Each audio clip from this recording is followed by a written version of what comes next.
सुल्तानपुर गांव के बाहरी इलाके में मोहन अपनी पत्नी कुंती और बेटे रवि के साथ एक छोटे से मिट्टी के घर में रहता था।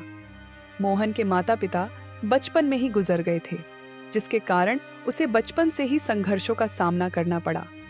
गांव के धनीराम के यहाँ मजदूरी करके मोहन अपने परिवार का पेट पालता था। वहीं उसकी पत्नी कुंती गांव के बड़े जमींदार के घर साफ सफाई का काम करती थी। दोनों पति पत्नी दिन रात मेहनत करते थे ताकि अपने बेटे का भविष्य संवार सकें।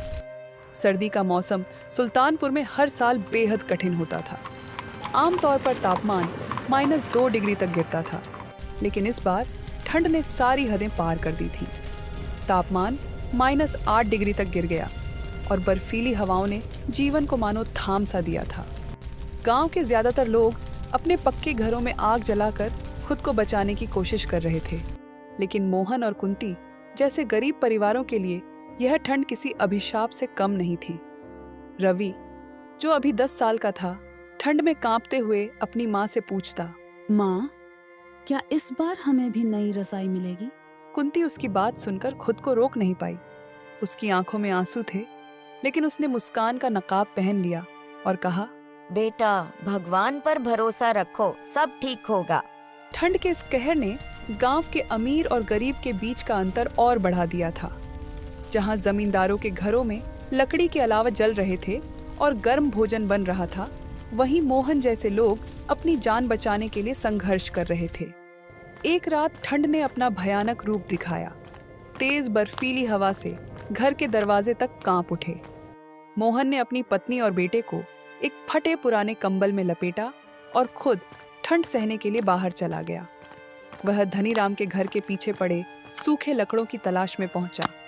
लकड़ियां चोरी करना उसके लिए आसान नहीं था, लेकिन परिवार की जान बचाने के लिए वह किसी भी हद तक जाने को तैयार था। जब वह लकड़ियां लेकर वापस आ रहा था, तो उसे रास्ते में गांव के सरपंच का बेटा रामू दिखा।